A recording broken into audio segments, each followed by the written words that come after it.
नमस्कार। आज सुनेंगे जयशंकर प्रसाद जी के द्वारा लिखी हुई एक कहानी आकाशदीप। बंदी, क्या है, सोने दो। मुक्त होना चाहते हो? अभी नहीं, निद्रा खुलने पर। चुप रहो, फिर अवसर न मिलेगा।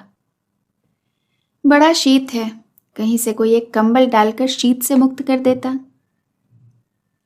आंधी की संभावना है, यही अवसर है। आज मेरे बंधन शिथिल हैं। तो क्या तुम भी बंदी हो? हाँ, धीरे बोलो। इस नाव पर केवल 10 नाविक और प्रहरी हैं।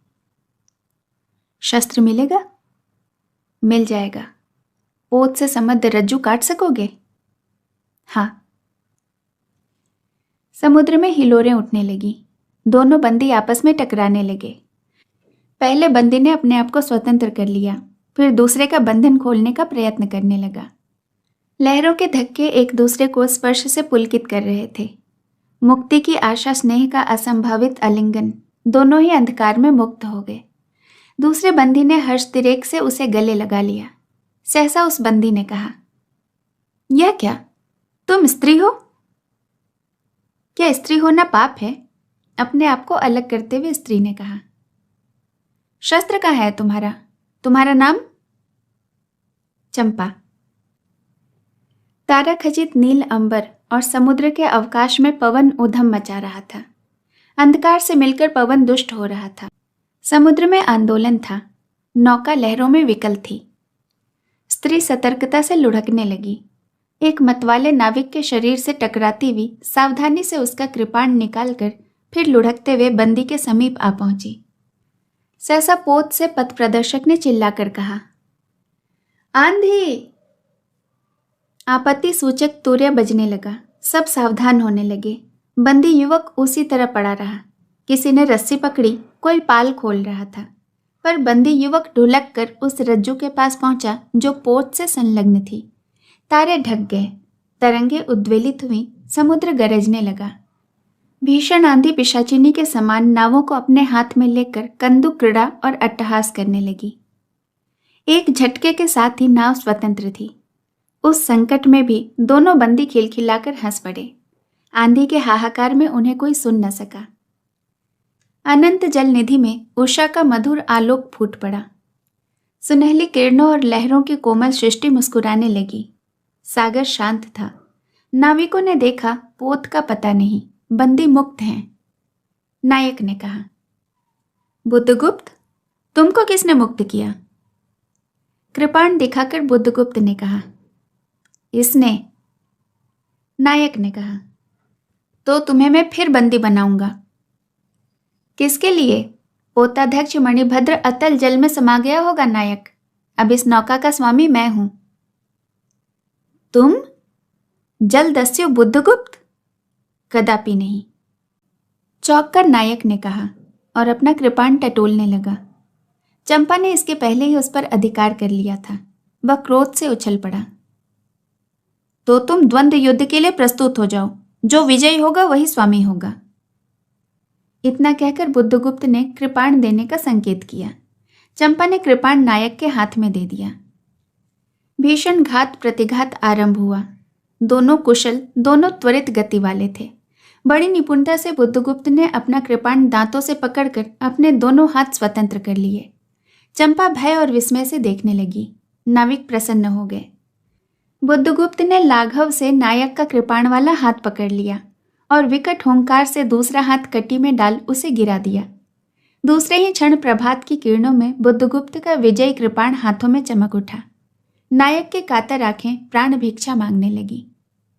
बुद्धगुप्त ने कहा, बोलो, अब स्वीकार है या नहीं? मैं अनुचर हूं, वरुण देव की शपथ, मैं विश्वासघात नहीं करूंगा।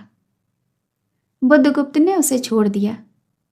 चंपा ने युवक जलदस्यु के समीप आकर उसके क्षतों को अपनी स्निग्ध दृष्टि और कोमल करों की वेदना से विहीन कर दिया। बुद्धगुप्त के सुगठित शरीर पर रक्त बिंदु विजय तिलक कर रहे थे। विश्राम लेकर बुद्धगुप्त ने पूछा, हम लोग कहाँ होंगे? बाली द्वीप से बहुत दूर, संभवतः एक नवीन द्वीप के पास, जिसमें अभी हम लोगों का बहुत कम आना जाना होता है। सिंघल के वणिकों का वहां प्राधान्य है। कितने दिनों में हम लोग वहां पहुंचेंगे? अनुकूल पवन मिलने पर 2-3 दिनों में। तब तक के लिए खाद्य पदार्थ का अभाव न होगा। सहसा नायक ने नाविकों को डांड लगाने की आज्ञा दी और स्वयं पतवार पकड़कर बैठ गया। बुद्धगुप्त के पूछने पर उसने कहा, यहाँ एक जलमग्न शैलखंड है, सावधान न रहने पर नाव टकराने का भय है। तुम्हें इन लोगों ने बंदी क्यों बनाया? वणिक मणिभद्र के पाप वासना ने। तुम्हारा घर कहाँ है? जाह्नवी के तट पर। चंपा नगरी की मैं एक क्षत्रिय बालिका हूँ। पिता इसी मणिभद्र के यहाँ प्रहरी का काम करते थे। माता का देहावसान हो जाने पर मैं भी पिता के साथ नाव में ही रहने लगी। 8 बरस से समुद्र ही मेरा घर है। तुम्हारे आक्रमण के समय मेरे पिता ने ही 7 दस्युओं को मारकर जल समाधि ली। 1 मास हुआ मैं इस नील नभ के नीचे नील जलनिधि के ऊपर एक भयानक अनंतावस्था में निस्सहाय अनाथ हूँ। मणिभद्र ने मुझसे एक दिन घृणित प्रस्ताव किया। मैंने उसे गालियां सुनाई और उसी दिन से बंदी बना दी गई। चंपा रोष से जल रही थी। मैं भी ताम्रलिप्त एक क्षत्रिय हूं चंपा, परंतु दुर्भाग्य से जलदस्यु बनकर जीवन बिता रहा हूं। अब तुम क्या करोगी? मैं अपने अदृश्य को अनिर्दिष्ट ही रहने दूंगी, वह जहां ले जाए। चंपा की आंखें निस्सीम प्रदेश में निरुद्देश्य थीं। किसी आकांक्षा के लाल डोरे न थे। धवल अपांगों में बालकों के सदृश विश्वास था। हत्या व्यवसायी दस्यु भी उसे देखकर कांप गया। उसके मन में एक संभ्रमपूर्ण श्रद्धा यौवन की पहली लहरों को जगाने लगी। समुद्र वक्ष पर विलंबमय राग रंजित संध्या थिरकने लगी। चंपा के असंयत बाल उसकी पीठ पर बिखरे थे। दुर्दांत दस्यु ने देखा अपनी महिमा में अलौकिक एक तरुण बालिका। वह विस्मय से अपने हृदय को टटोलने लगा। उसे एक नई वस्तु का पता चला, वह थी कोमलता। उसी समय नायक ने कहा, हम लोग द्वीप के पास पहुंच गए। बेला से नाव टकराई। चंपा निर्भीकता से कूद पड़ी। मांझी भी उतरे। बुद्धगुप्त ने कहा, जब इसका कोई नाम ही नहीं है तो हम लोग इसे चंपा द्वीप कहेंगे। चंपा हंस पड़ी। 5 बरस बाद शरद के धवल नक्षत्र नील गगन में झिलमिला रहे थे। चंद्र की उज्जवल विजय पर अंतरिक्ष में शरद लक्ष्मी ने आशीर्वाद के फूलों और खीलों को बिखेर दिया था।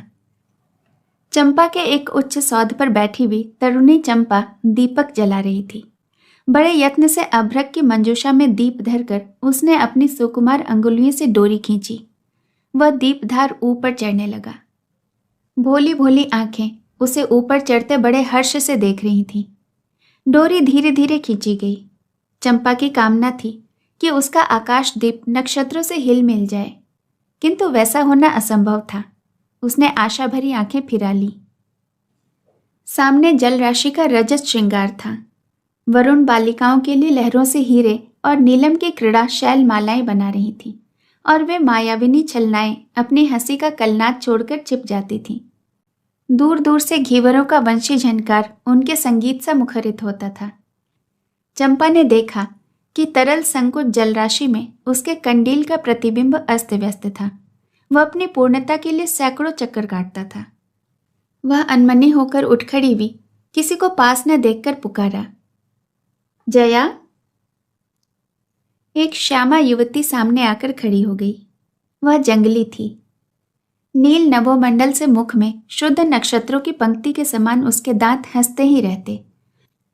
वह चंपा को रानी कहती थी। बुद्धगुप्त की यही आज्ञा थी।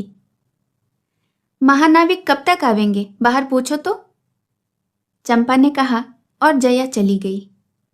दूरागत पवन चंपा के अंचल में विश्राम लेना चाहता था। उसके हृदय में गुदगुदी हो रही थी। आज न जाने क्यों वह बेसुध थी। वह दीर्घकाल दृढ़ पुरुष ने उसकी पीठ पर हाथ रखकर उसे चमत्कृत कर दिया। उसने फिर कर कहा, बुद्धगुप्त, बावली हो क्या? यहां बैठी हुई अभी तक दीप जला रही हो? तुम्हें यही काम करना है? क्षीर निधिशायी अनंत की प्रसन्नता के लिए क्या दासियों से आकाश दीप जलवाऊं? हंसी आती है। तुम किसको दीप जलाकर पथ दिखाना चाहती हो? उसको जिसने तुमने भगवान मान लिया है? हाँ, वह भी तो कभी भटकते हैं, भूलते हैं, नहीं तो बुद्धगुप्त को इतना ऐश्वर्य क्यों देते? तो बुरा हुआ क्या इस द्वीप की अधीश्वरी चंपा रानी?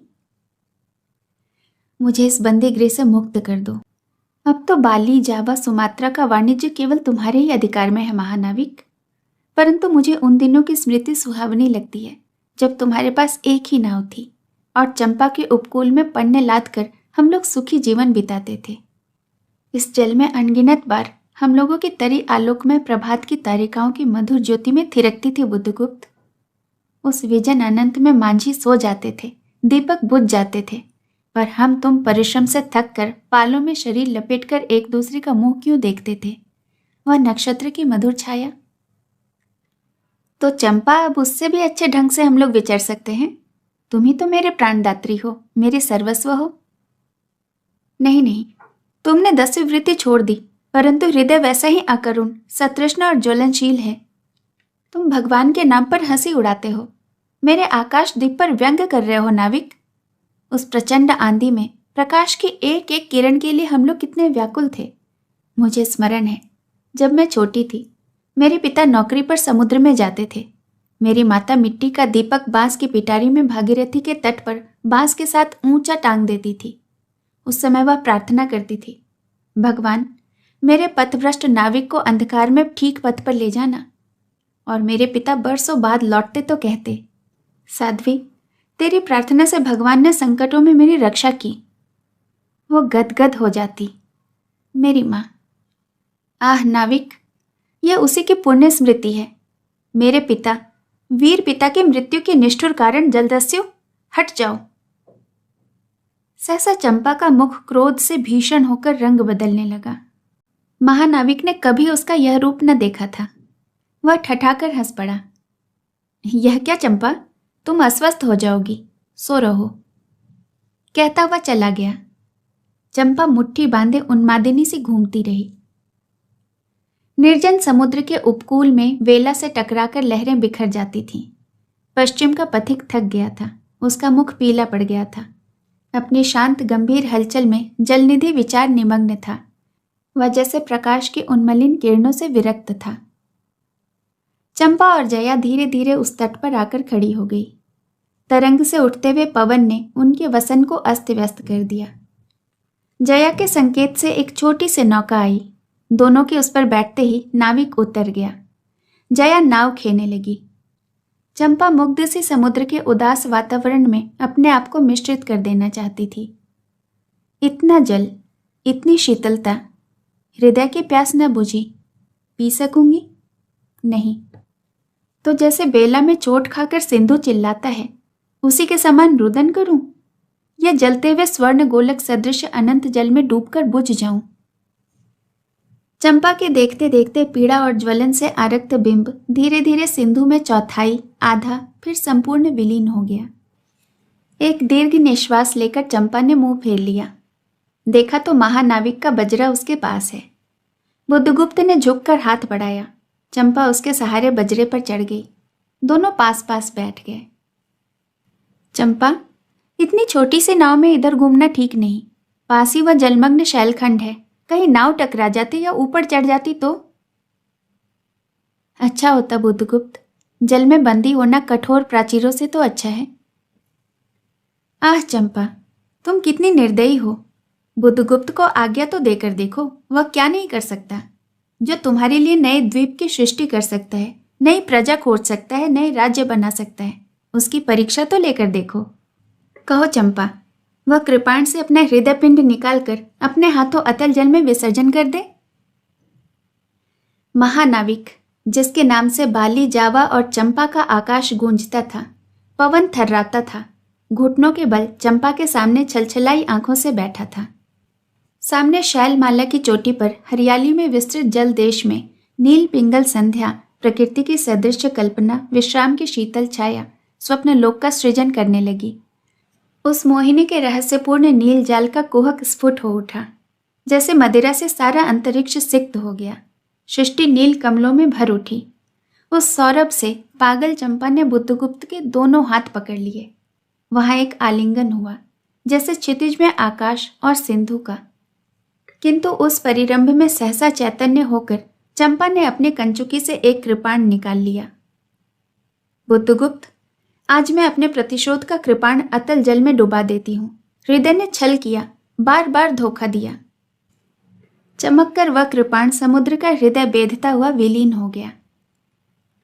तो आज से मैं विश्वास करूं कि क्षमा कर दिया गया? आश्चर्यचकित कंपित कंठ से महानाविक ने पूछा। विश्वास? कदापि नहीं बुद्धगुप्त। जब मैं अपने हृदय पर विश्वास नहीं कर सकी, उसी ने धोखा दिया, तब मैं कैसे कहूं? मैं तुम्हें घृणा करती हूं, फिर भी तुम्हारे लिए मर सकती हूं। अंधेर है जलदस्यु, मैं तुम्हें प्यार करती हूं। चंपा रो पड़ी। वह स्वप्नों की रंगीन संध्या तम से अपनी आंखें बंद करने लगी थी। दीर्घ निश्वास लेकर महानाविक ने कहा, इस जीवन की पुण्यतम घड़ी की स्मृति में एक प्रकाश गृह बनवाऊंगा चंपा। चंपा यहीं उस पहाड़ी पर, संभव है मेरे जीवन की धुंधली संध्या उससे आलोकपूर्ण हो जाए। चंपा द्वीप के दूसरे भाग में एक मनोरम शैलमाला थी। वह बहुत दूर तक सिंधु जल में निमग्न थी। सागर का चंचल जल उस पर छलकता हुआ उसे छिपाया जाता था। आज उसी शैलमाला पर चंपा के आदि निवासियों का समारोह था। उन सबों ने चंपा को वनदेवी सा सजाया था। ताम्रलिप्त से बहुत से सैनिक नाविकों की श्रेणी में वन कुसुम विभूषिता चंपा शिविका रूढ़ होकर चली जा रही थी। शैल के एक ऊंचे शिखर पर चंपा के नाविकों को सावधान करने के लिए सुदृढ़ दीप स्तंभ बनवाया गया था। आज उसी का महोत्सव है। बुद्धगुप्त स्तंभ के द्वार पर खड़ा था। शिविका से सहायता देकर चंपा को उसने उतारा। दोनों ने भीतर पदार्पण किया। बांसुरी और ढोल बजने लगे। पंक्तियों में कुसुम भूषण से सजी हुई बनमालाएं फूल उछालती हुई नाचने लगी। दीप स्तंभ की ऊपरी खिड़की से यह देखती हुई चंपा ने जया से पूछा, यह क्या है जया? इतनी बालिकाएं कहाँ से बटोर लाईं? आज रानी का ब्याह है ना? यह कहकर जया ने हंस दिया। बुद्धगुप्त विस्तृत जलनिधि की ओर देख रहा था। उसे झकझोरकर चंपा ने पूछा, क्या यह सच है? यदि तुम्हारी इच्छा हो तो यह सच भी हो सकता है चंपा। कितने वर्षों से मैं ज्वालामुखी को अपनी छाती में दबाए हूं। चुप रहो महानाविक। क्या मुझे निस्सहाय और कंगाल जानकर तुमने आज यह सब प्रतिशोध लेना चाहा है? मैं तुम्हारे पिता का घातक नहीं हूं चंपा। वो तो एक दूसरे दस्यु के शस्त्र से मरे थे। यदि मैं इसका विश्वास कर सकती बुद्धगुप्त, वह दिन कितना सुंदर होता, वह क्षण कितना स्मरणीय है। आह, तुम इस निष्ठुरता में भी कितने महान होते। जया नीचे चली गई थी। स्तंभ के संकीर्ण प्रकोष्ठ में बुद्धगुप्त और चंपा एकांत में एक दूसरे के सामने बैठे थे। बुद्धगुप्त ने चंपा के पैर पकड़ लिए। उच्छ्वासित शब्दों में वह कहने लगा, चंपा, हम लोग जन्मभूमि भारतवर्ष से इतनी दूर इस निरीह प्राणियों में इंद्र और शची के समान पूजित हैं, पर न जाने कौन अभिशाप हम लोगों को अभी तक अलग किए हुए है। स्मरण होता है वह दार्शनिकों का देश, वह महिमा की प्रतिमा। मुझे वह स्मृति नित्य आकर्षित करती है, परंतु मैं क्यों नहीं जाता जानती हो? इतना महत्व प्राप्त करने पर भी मैं कंगाल हूं। मेरा पत्थर सा हृदय एक दिन सहसा तुम्हारे स्पर्श से चंद्रकांत मणि की तरह द्रवित हुआ था। चंपा, मैं ईश्वर को नहीं मानता, मैं पाप को नहीं मानता, मैं दया को नहीं समझ सकता, मैं उस लोक में विश्वास नहीं कर सकता, पर मुझे अपने हृदय के एक दुर्बल अंश पर श्रद्धा हो चली है। तुम न जाने कैसे एक बहकी हुई तारिका के समान मेरे शून्य में उदित हो गई हो। आलोक की एक कोमल रेखा इस निविड़तम में मुस्कुराने लगी। पशु बल और धन के उपासक के मन में किसी शांत और एकांत कामना की हंसी खिलखिलाने लगी, पर मैं हंस न सका। चलोगी चंपा? पोतवाहिनी पर असंख्य धनराशि लाद कर राज रानी सी जन्मभूमि के अंक में? आज हमारा परिणय हो, कल ही हम लोग भारत के लिए प्रस्थान करें। महानाविक बुद्धगुप्त की आज्ञा सिंधु की लहरें मानती हैं। वे स्वयं उस पोतपुंज को दक्षिण पवन के समान भारत में पहुंचा देंगी। आह चंपा, चलो। चंपा ने उसके हाथ पकड़ लिए। किसी आकस्मिक झटके ने एक पल के लिए दोनों के अधरों को मिला दिया। सहसा चैतन्य होकर चंपा ने कहा, बुद्धगुप्त, मेरे लिए सब भूमि मिट्टी है, सब जल तरल है, सब पवन शीतल है। कोई विशेष आकांक्षा हृदय में अग्नि के समान प्रज्वलित नहीं। सब मिलकर मेरे लिए एक शून्य है। प्रिय नाविक, तुम स्वदेश लौट जाओ विभवों का सुख भोगने के लिए, और मुझे छोड़ दो इस निरीह भोले भाले प्राणियों के दुख की सहानुभूति और सेवा के लिए। तब मैं अवश्य चला जाऊंगा चंपा। यहाँ रहकर मैं अपने हृदय पर अधिकार रख सकूं, इसमें संदेह है। आह, उन लहरों में मेरा विनाश हो जाए। महानाविक के उच्छ्वास में विकलता थी। फिर उसने पूछा, तुम अकेली यहाँ क्या करोगी? पहले विचार था कि कभी कभी इस दीप स्तंभ पर से आलोक जलाकर अपने पिता की समाधि का इस जल में अन्वेषण करूंगी, किंतु देखती हूं कि मुझे भी इसी में जलना होगा, जैसे आकाशदीप।